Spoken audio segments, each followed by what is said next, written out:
안녕하세요. 저는 30대 후반의 남성입니다. 어쩌다 제가 이런 일의 주인공이 되었는지 모르겠네요. 적어도 TV에서나 봤었던 바람 피우는 부부 문제로는 적어도 저한테는 생기지 않을 거라 생각을 했었어요. 그것도 아기가 둘이나 있는 여자가 말이죠. 저는 아내와 20대 후반에 만났습니다. 친구의 소개로 처음 만난 자리에서 아내가 저한테 한 말은 자기는 남자를 별로 좋아하지 않는다였습니다. 그게 저는 갑자기 무슨 말이냐고 혹시 여자를 좋아하냐니까 그런 뜻은 아니고 그냥 살면서 남자들이 딱히 좋았던 적이 별로 없었다고 합니다. 매일같이 자기를 귀찮게만 하고 예전에 20대 초반 시절 남자친구에게 너무 시달렸다고 그래서 그 이후로는 연애를 안 하고 산다고 하더라고요. 저는 그래서 문득 그럼 이 자리에 왜 나온 거지? 하는 생각을 하게 되었고 정말 별의별 생각이 다 들더군요. 그래서 저는 그러냐고. 저는 사실 이제 나이도 있고 해서 진지하게 결혼을 생각하시는 진지한 분을 만나고 싶다고 말하며 그럼 우리 여기까지 하고 일어나자고 만난 지 10분 만에 이야기를 했습니다. 그러자 아내는 어이가 없다는 표정으로 저를 노려보더니 자기가 찬 남자들은 많았어도 자기한테 이렇게 무례한 남자는 없었다며 무슨 소개팅에 와서 10분 만에 일어나냐고 따지더군요. 그래서 저는 말씀드렸다시피 결혼할 마음도 없고 연애할 마음은 더더욱 없는 여자분과 왜 제가 자리에 같이 앉아서 시간을 보내야 되냐고. 저는 당신의 시간을 때워줄 남자가 아니라고. 지금 그 말투, 그 태도들도 난 남자가 필요하진 않지만 나름 어렵게 나와준 거니 어디 나한테 한번 제대로 맞춰봐라. 뭐 이런 거 아니냐고 말을 하였고 그때부터 아내와 말싸움을 계속하게 되면서 저에게 이렇게 되는 거 술이라도 한 잔 먹자고 하더군요. 그런데 또 남녀가 술을 먹다 보니 이런저런 이야기들을 하게 되고 또 친해지게 되었고 그렇게 아이러니하게도 저희는 술 친구로 시작해서 연인이 되었고 정말 다른 남자들에게는 무뚝뚝하지만 사귀게 되니까 저한테만 챙겨주는 이 여자에게 저도 푹 빠져서 몇 년간 연애 끝에 결혼까지 하게 되었습니다. 아내는 묘하게 특이했던 여자였어요. 앞서 말한 첫 만남처럼 평범하지 않은 말투나 성격에 어울리지 않게 외모도 이쁘장하게 생겨서 인기도 많아 보이는 인상이었습니다. 하지만 진짜 남자들에게는 정말 별로 관심이 없다는 듯이 아내가 다니던 회사에서 누가 연락이 오면 아주 쌀쌀맞게 대하고 휴대폰도 제 앞에서 툭 던지고 다니며 제가 얼떨결에 보든 말든 아무 신경도 안 쓰는 그런 여자였죠. 아기도 안 낳고 싶다던 아내는 결혼을 하고 나서 임신을 하게 되자 고민이 좀 있었지만 첫째를 낳고 몇 달이 지나 몸 상태가 괜찮아지자마자 저에게 둘째를 가지자고 할 정도로 아이를 좋아하게 되었습니다. 그렇게 둘째까지 가지게 되었을 때부터는 아내가 아이들을 위해서 일을 나가는 것보다는 육아에 힘을 쓰고 싶다고 말을 하더군요. 솔직히 저는 그때 고민을 참 많이 했습니다. 제 월급이 적은 편은 아니었지만 아내 월급도 만만치 않았거든요.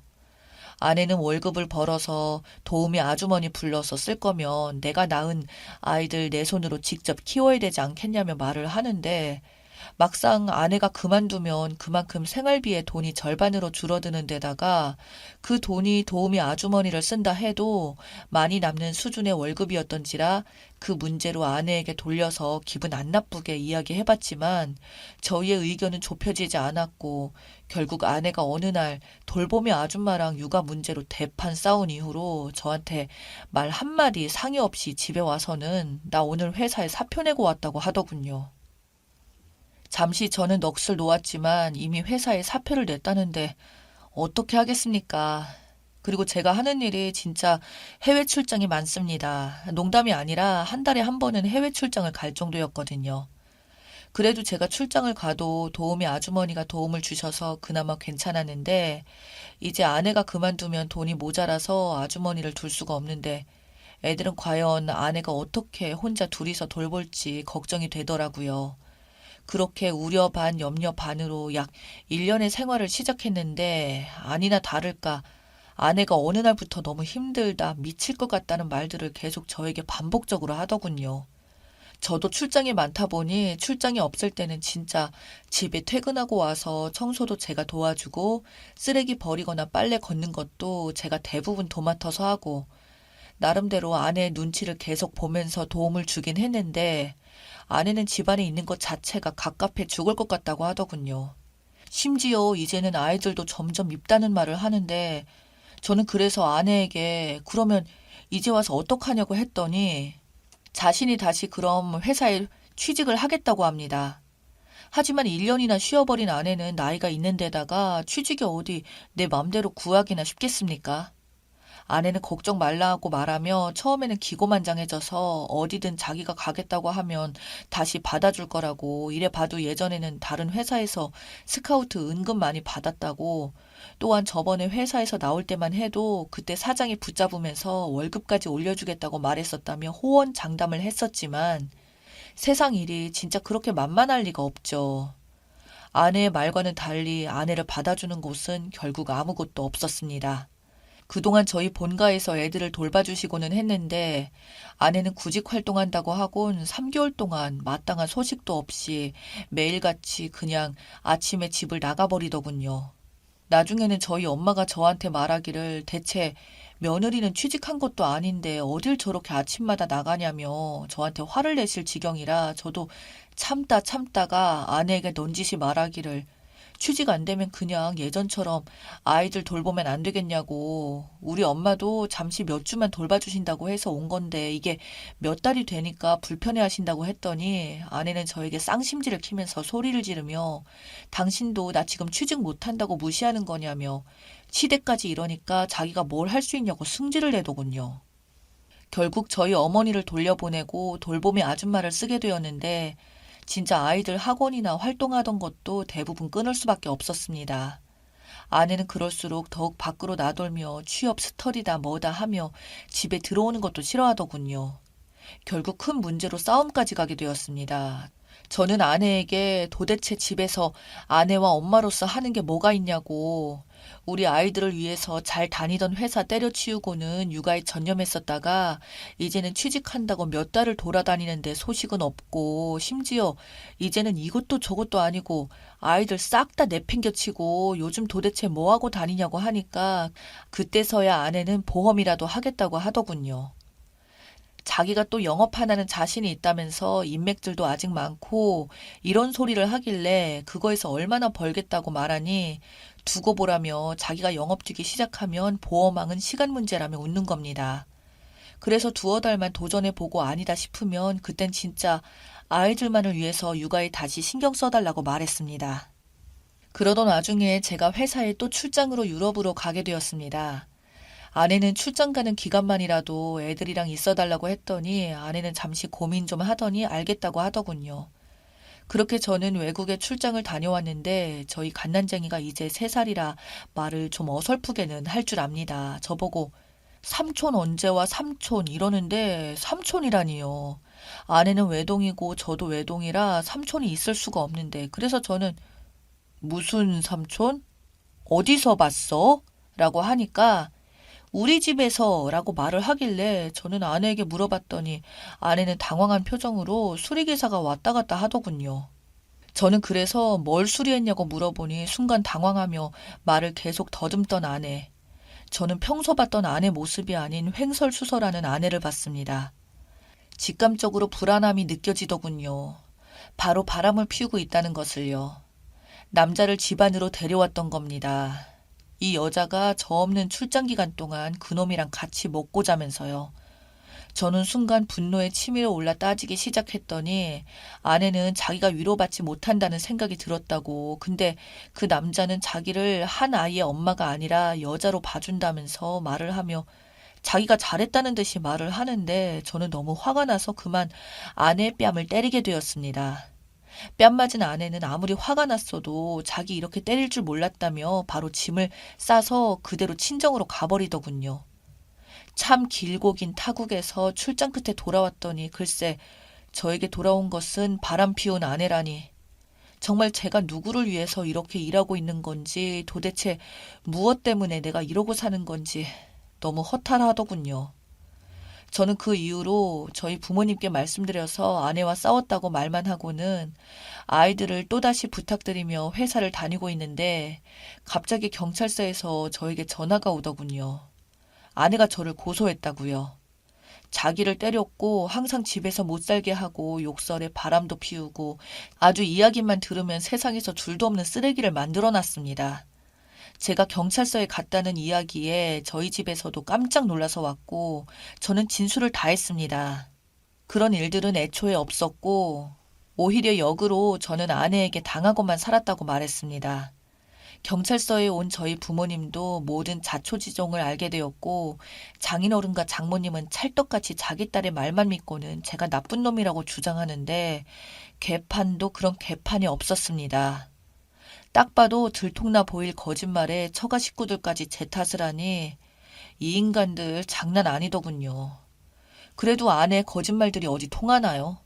저는 제가 해온 일들이 증거가 있는데 당연히 아내의 주장과는 알리바이는 맞지도 않았고 그렇게 하나씩 아내의 거짓말이 드러나기 시작하자 버럭하며 화를 내던 장인어른도 점점 침울한 표정으로 이야기하더니 나중에는 저를 따로 불러내서 그저 저한테 너무나도 미안하다며 근데 자기도 자기 딸이니까 어떻게 한 번만 봐줄 수 없겠냐고 자기가 잘 알아서 딸을 타이르겠다고 하더군요. 하지만 저는 장인어른께 말씀드리기를 그런 말씀 하실 거면 진작부터 하셨어야 했다고. 아내의 거짓말이 모두 들통나니까 이렇게 바로 언제 그랬냐는 듯 태세전환하는 건 아니지 않냐고. 저는 죄송하지만 이미 일이 너무 멀리 갔고 절대 이 일로 인해서 가만두지 못하겠다고 말을 했고 그 이후로 아내가 만나는 남자부터 뒤를 캐봤더니 와, 이건 뭐 진짜 해도 해도 너무하다는 게 이런 거더군요. 알고 보니 아내는 취직한다는 핑계로 사람들과 매번 놀러 다녔고 심지어 바람이 났으며 바람은 아주 그냥 애교 수준이었습니다. 심지어 돈까지 받고 남자들까지 만나고 다녔더군요. 자기 용돈으로 쓰려고요. 그 외에도 입에 담기도 힘든 온갖 일들을 다 하고 있더군요. 남자들이 싫다는 얘기를 하면서 어떻게 아내가 이럴 수 있나 싶더라고요. 그래서 추가로 조사하여 아내의 불법적인 것들 싹 다 잡아서 경찰서에 넣었더니 아내는 제게 찾아와서 한 번만 봐달라는데 저는 봐달라는 아내에게 말하기를 이미 내 손을 떠났다고 이제는 봐주고 자시고 어디에 있냐고 이혼은 소송으로 진행하자는 말만 하고 아내를 냉정하게 돌려보냈습니다. 당연히 아내는 그 문제들로 현재 경찰서를 들락거리며 재판 중에 있고 저는 이혼 소장을 보냈습니다. 아마 아내는 여러 가지 죄목들을 모두 통틀어서 실형을 면하지 못할 것이라는 이야기를 들었습니다. 이 와중에 제 소중한 아이들을 보면 엄마가 없는 게 참으로 미안하긴 하지만 그렇다고 저런 여자랑 계속 같이 살았다가는 제 아이들까지 물들까봐 오히려 대신 다행이라 생각하고 있네요. 긴 글 읽어주셔서 대단히 감사합니다.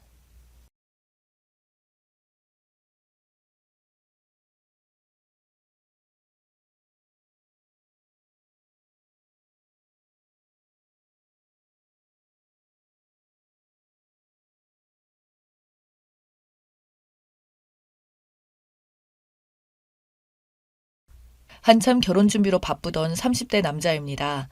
4월 중순에 결혼 예정이었고 집은 전세 끼고 구입한 빌라가 있습니다. 현재 시세 1억 7천 정도입니다.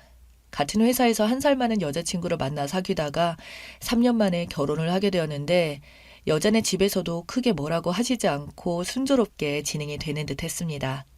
신혼여행의 앞으로의 계획도 세우며 여자친구에게 자세히 얘기는 안 했지만 집에 전세를 빼줘야 되다 보니 집을 담보로 5천에서 6천 정도 대출을 받게 되었는데 어머님이 가지고 계신 현금이 4천 정도 있으신데 두 분이 사시는데 여기저기 들어가는 돈도 있고 신부 예물이랑 신혼집 공사 비용, 돈이 들어갈 일이 있으면 사용해야 되니 일단 결혼하고 나서 남는 돈이랑 축의금 들어온 걸로 갚고 나머지는 아버지가 가지고 계신 거 처분하는 대로 갚아주시겠다고 하셔서 크게 신경 쓰지 않았고 한 달에 이자로 20만 원 정도만 저희가 부담하는 걸로 얘기했고 대신 양가 똑같이 20만 원씩 드리기로 하고 마무리되었습니다. 신혼집 공사 문제로 여자친구는 그래도 신혼집인데 전체적인 인테리어 공사를 원했고 인테리어 업자에게 여자친구가 원하는 대로 견적을 의뢰하니 약 2천 가까이 나오더군요. 부모님도 아예 공사를 해주지 않으시는 건 아니었고 욕실, 도배, 세시, 주방, 리폼 정도로 생각하셨어요. 저희 부모님은 어차피 재개발을 바라보고 산 빌라고 매매가 활성되면 팔고 빨리 돈 모아서 더 좋은 집으로 이사 갈 때 도움을 주시겠다고 하셨는데 많이 서운해 하더라고요. 그냥 그렇게 다들 어느 정도 의견 차이가 있는 거고 잘 넘어가는가 싶었습니다. 웨딩 촬영도 하고 신혼여행 준비도 어느 정도 마무리되고 예물도 마쳤죠. 그런데 보름 전쯤 친할머니가 돌아가셔서 모든 스케줄은 잠시 중단된 채 5일째를 지내고 몸에 몸살 기운에 복통이 있어서 누워 있었는데 여자친구 부모님께서 호출하셨더라고요. 여자친구한테 지금 몸이 너무 안 좋으니 하루 이틀 후에 찾아뵈면 안 되겠냐고 물었지만 무슨 큰일이 난 것 같은 분위기라 아픈 몸을 이끌고 여자친구의 집에 도착했는데 어머님, 아버님 두 분 모두 저를 죄 지은 사람 보듯이 쳐다보시더니 신혼집에 대출은 무슨 말이냐부터 해서 시작하시더니 이제 시작하는 자식들한테 빚지고 시작하게 하는 부모가 어디 있냐며 제 집에 대출 받는 거 보면 너희 집에도 빚이 있는 거 아니냐며 의심이 끝도 없이 늘어나는데 대출받은 금액이 얼마이며 저희 집에 있는지 등기부 등본까지 떼오라고 하시고 하다못해 어머님이 결혼 예물로 해주시는 다이아몬드에 진주 세트도 매형이랑 누나가 보석점 매장을 하고 계셔서 700에서 800만 원 정도 한 것 같아요. 그것도 빚이 아니냐는 말씀까지 하시는데 할 말이 없더라고요. 여자친구는 옆에서 아무 말 없이 앉아만 있고 억울하기도 하고 부모님들이 원하시는 대로 등본 떼어다가 우편으로 드리겠다고 하고 나와 집으로 왔는데 여자친구도 결혼 날짜 잡을 때까지 그런 대출을 받은 걸 얘기 안 해주냐며 저를 믿을 수 없는 듯이 말하는데 부모님이 갚아주시기로 하신 거라고 말해도 부모님을 자기가 어떻게 믿냐는 말에 그냥 돌아왔습니다. 그 다음날 배가 너무 아파서 병원으로 실려가게 되었고 CT 촬영 결과 장폐색증이라는 진단과 바로 수술에 들어가야 된다는 말에 수술을 하고 나왔는데 그 다음날 아버님께서 걸려온 전화에 인연이 아닌 것 같다고 파혼을 얘기하시더군요. 아버님도 그 대출 문제는 간단히 들으셔서 저희 집 등본부터 통장 사본까지 모두 보여주겠다고 말을 했는데도 파혼을 얘기하는 것을 보고 저희 아버지는 아픈 아이 두고 그러지 말고 몸이라도 추스르면 얘기하자는 말도 거절하더군요. 여자친구는 그 이후 저에 대한 믿음이 없어졌다는 말뿐 차갑게 돌아섰고 병원에 누워서 일반적으로 파혼을 당했네요.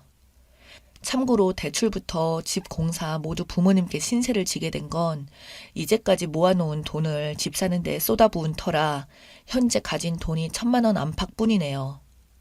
차 사는 것도 미루며 나름 모았다고 생각했는데 많이 모자라더라고요. 그리고 저희 집은 아버님, 어머님 연세가 있으셔서 일은 안 하시지만 두 분 장사하시면서 연금보험 넣으신 거랑 모아놓으신 돈 약간 그리고 지금 살고 계신 집이 종로에 단독주택인데 시에서 보상으로 매입해주는 가격이 8억 안팎 정도인 걸로 알고 있는데 할머니 돌아가시고 저도 장가가면 집이랑 이것저것 처분하시고 10억 조금 안 되는 돈으로 작은 빌라나 사서 두 분이 사시고 나머지를 월세 받아 생활하실 계획이세요. 노후를 두 분이 알아서 준비해 놓으신 편이고 오히려 집 팔고 저희 이사 갈 때 모자라는 건 조금 보태주실 생각이셨습니다. 여자친구 집은 아버님이 예전에 사기당하셔서 재산 다 날리고 공사일까지 하시며 벌어서 살아온 1억 정도 하는 빌라가 전부이고 지금 하시는 일도 시에서 운영하는 건물 관리 해주시며 한 달에 얼마 안 되는 월급으로 두 분이 생활하고 계시고 그런 상황에서 아들은 없으시고 딸만 둘입니다. 아무래도 몇 년 후에는 어느 정도 도움을 드려야 될 것 같은 상황이죠. 저희 아버님은 저희 집 등본부터 모든 통장 사본, 땅 문서를 모두 만들어 놓으셨더라고요. 서해안 고속도로 개통 전에 주위에 권유로 사놓으신 게 있는데 크게 오르지 않고 돌산이라서 건설회사에서 5천 정도에 사려는 회사들이 있는 걸로 아는데 그냥 가지고 계신 작은 산이 하나 있습니다. 아버지가 제 앞에서 힘든 내색은 못하시고 끙끙 앓으시는 것 같더라고요. 정말 묻고 싶습니다. 제가 그렇게 잘못한 건지. 여자친구 예단, 혼수, 결혼비용 모두 합쳐서 5천도 안 되는 돈으로 결혼하는 게 못하는 건지. 제가 설사 빚을 갚아야 하더라도 1억 7천 중에 2, 3천을 대출받아 시작하는 게 부족한 건지 정말 모르겠네요. 그리고 파혼 당했다는 것보다 수술하고 아픈 사람을 그렇게 떠나갈 수 있는 건지 3년이라는 시간 동안 그래도 사랑했던 사람인데 받은 배신감 때문에 아무리 아무렇지 않은 척을 해도 가슴이 휑하네요. 추가입니다. 방금 퀵 하나 받아서 봤더니 제가 줬었던 물건들이 들어있네요. 집에 컴퓨터 고장났다길래 쓰던 노트북, 결혼할 때까지 쓰라고 줬던 거랑 버버리 가방, 커플링, 목걸이에 옷들은 다 어디 갔는지 모르지만 연락은 받지도 않고 뭔가 대화를 해봤으면 하는데 카카오톡, 문자 아무런 답도 없더니 퀵 보낸다는 한마디에 물건 받고 나니 이게 뭔가 싶고 여자친구 입장을 듣고 싶다는 분이 계시는데 얘기를 더 하자면 그 전부터 아파트에 살고 싶다는 얘기도 했었고 집이 마음에 안 들어 하는 것도 있었습니다. 그리고 아버님이 사기당하시고 방 2개에 월세 생활을 했던 터라 집에 대한 욕심이 좀 있었던 것도 있고요. 그런데 그렇게 중요한 문제를 얘기 안 했다는 게 가장 큰 것 같았네요. 더 이상은 대화 자체를 피하고 있어서 더 이상 자세히는 물어볼 수 없지만 저를 믿을 수 없다는 거 하고 내가 이 상태인데 지금 당장 이렇게까지 해야 되냐는 말에도 넌 자기 잘못을 모르고 남 탓만 한다는 말뿐입니다. 그리고 부모님이 안 갚아줄지 어떻게 아느냐는 분들도 계시고 그 연세에 벌이가 없으면 안 갚아줄 수 있다고 하시는데 아버님이 연금에 어머님도 환갑이시라 받으시면 두 분이 합쳐서 100만 원 조금 넘으실 거고요. 3, 4년쯤 작은 외삼촌이 게임장 하시는데 3억 정도 투자하셨는데 1, 2년 만에 무슨 사건이 터지면서 허가가 취소되면서 게임장을 못하게 되면서 많이 손해보셨는데 그때 기계들 그냥 성인 게임장으로 어떻게 기계를 돌리시고 있으신 건지 잘은 모르겠지만 거기서 주시는 건지 외삼촌이 어느 정도 얼마씩 주시는 걸로 알고요. 그리고 지금 살고 계신 집이랑 이것저것 하시면 8에서 9억 정도는 되는 걸로 알고 있어요. 그걸로 저희 동네 작은 빌라 하나 사셔서 두 분이 사시고 남은 돈으로 오피스텔이나 원룸 사셔서 월세 받으실 계획이시고요. 그럼 한 달에 400에서 500만 원 이상은 수입이 되실 걸로 생각하고 계십니다. 그걸 제가 나중에 둘이 돈 좀 모으고 지금 집 팔고 이사 갈 때 서울의 아파트 전세나 수도권의 아파트를 사서 갈 때 좀 도와주실 계획이십니다. 그리고 그 대출받은 돈 지금 당장이라도 갚을 수는 있어요. 제가 가지고 있는 돈이랑 어머니 가지고 계신 돈으로 하면 얼추 되는데 제가 가지고 있는 돈은 이제 결혼도 하면 10년 된 아반떼를 계속 끌고 다니기도 그렇고 차를 바꿀 생각이었고 어머님이 가지고 계신 건 예물이랑 빚도 있고 돈도 들 것 같으니 일단 결혼하고 나서 남은 돈이랑 축의금 2천 정도 나올 테니 그 돈이랑 해서 바로 갚을 생각이었고요. 그런데 이런 사실을 저도 이번에 좀 자세히 알게 된 건지 저도 자세히는 알지 못했고 사실 부모님 도와주시면 감사하지만 아니면 어쩔 수 없는 거니 물어보지도 않았고요. 그리고 예단비를 줄여서 갚으라고 하셨는데 저희 여자 쪽에 예단 500만 원 받기로 한 거 말고 부모님 예단이나 하다못해 옷 한 벌도 안 받으시겠다고 하셨습니다. 여자 예물 700만 원 정도의 화장품, 한복, 정장, 지갑, 가방, 신혼여행 이탈리아 계획이라 지금까지 1200만 원 주시기로 하셨고 금 놀이개 쌍가락지 준비하셨고요. 제가 받기로 한 건 그냥 현금으로 500만 원 주신다고 하시더라고요. 한복, 정장, 시계, 반지 하라고요. 신부한테 주는 건 저희가 어느 정도 생각하려고 했는데 부모님이 부모 없이 결혼하는 것도 아니고 본인이 능력 되는 만큼 해주시겠다고 하시고 예물할 때는 여자 것만 다 올려놓고 저한테는 처가에서 반지 해주시겠다고 얘기 없으시면 그냥 네 것은 생략하라고 하셨고요. 어찌 됐든 내 능력이 좀 더 좋았으면 이런 일도 없었겠지만 이런 일들을 세세히 앞으로의 계획을 설명하지 않은 제 탓이겠죠.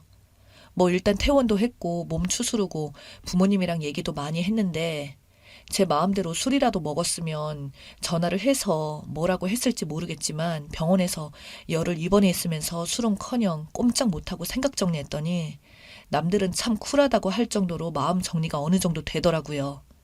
어머니 곧 환갑이신데 부모님 여행 보내드릴 생각이고요. 이제 부모님도 어느 정도 진정되셨고 저만 잘하면 될 것 같네요. 사실 좀 답답하기도 하고 주변 친구들에게 하소연하기 창피하기도 해서 글을 썼는데 응원해 주셔서 감사드립니다.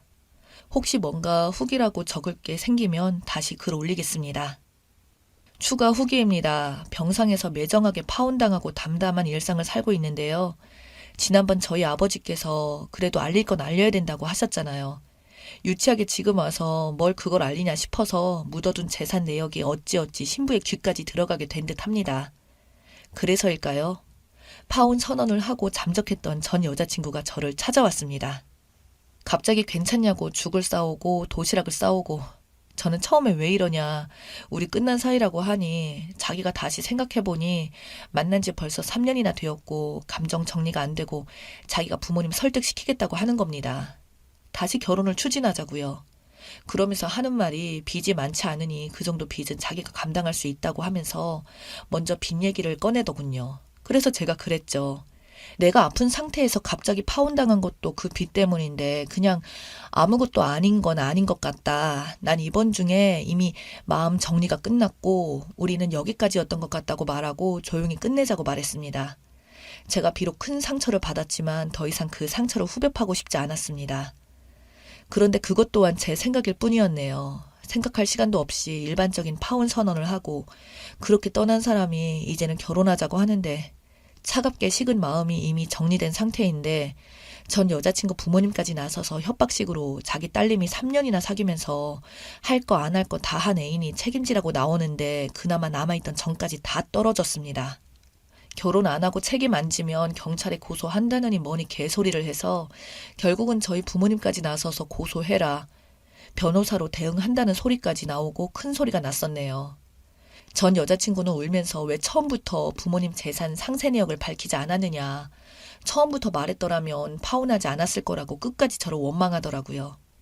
지금 생각해보면 그때 아프지 않았다면 해명한답시고 서류 떼서 바로 대응했을 거고 그랬다면 지금쯤 결혼식장 들어가고 있을 텐데 제가 아팠던 건 하늘이 도와서 이런 개차반 같은 집안이랑 엮이지 않을 수 있었구나 하고 파혼 당한 걸 고맙게 생각하고 있습니다.